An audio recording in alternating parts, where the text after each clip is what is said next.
Congratulations! You're going to university or college, and you've made the smart decision to apply for OSAP. OSAP is financial aid, grants and loans for eligible students to help pay for college or university tuition and other expenses. In the past year, more than 225,000 students had their tuition covered by OSAP grants. Applying for OSAP is easy. Set up your OSAP profile, fill out an application, provide all required documents. You'll also want to track the status of your application. You can start with the OSAP application, or you can save time by linking to your college and/or university application.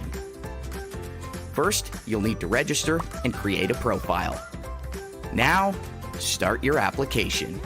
If you've linked your college or university application, we will start your OSAP application for you by filling in the information we have already, or you can start one yourself. Take a moment to review the information you will need to complete the application.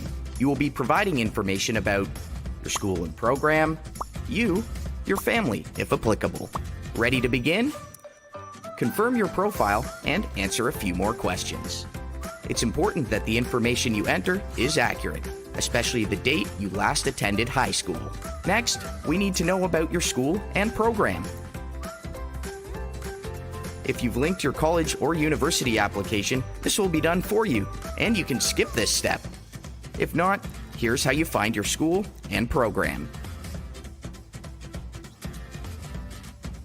Make sure you select the right campus, the correct year of study, and the correct start date. Now you'll be asked about your course load percentage. Full-time students should enter 100%. The school and program section is now complete. You'll see a check mark beside it at the top. Next up, you. Everyone needs to complete this step. Let's pause here and take a good look at the current situation page. If you're a high school student, you will most likely select this choice.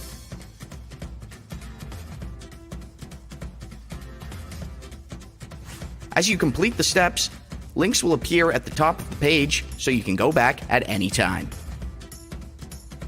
Next up, your income and assets.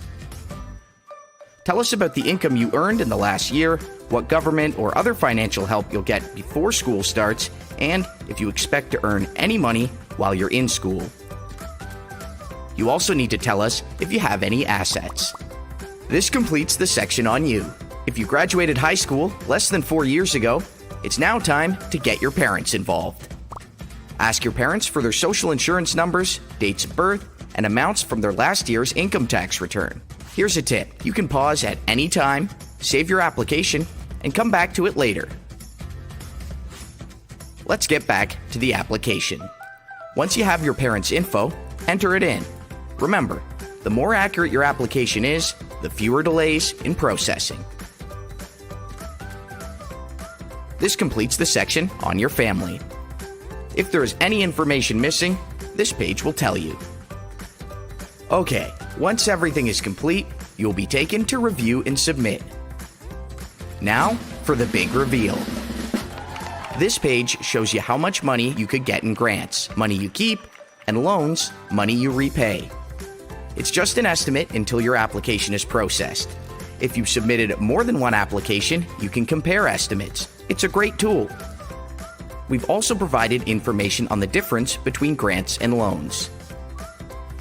You've registered, you've completed your application, and you've hit submit. What now?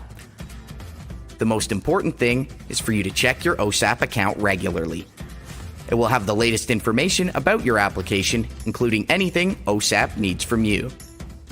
Generally, applications are processed in mid-May. You may need to provide additional documents and forms. For example, you may need to sign a declaration form. This is easier than ever, as you can upload documents and forms online. If you are a first-time OSAP applicant, you'll need to complete the Master Student Financial Assistance Agreement. You'll get an email in May about how to do that online. The next steps are done by OSAP and your school. We will check the information on your application and review your documents. And most importantly, we'll tell you how much money you'll get. It's generally given out at the beginning of each term after your school confirms that you've started classes. If you're at college or university in Ontario, we pay your tuition and school fees directly to your school. Any remaining funds are deposited into your bank account. Thanks for taking the time to learn how to apply for OSAP.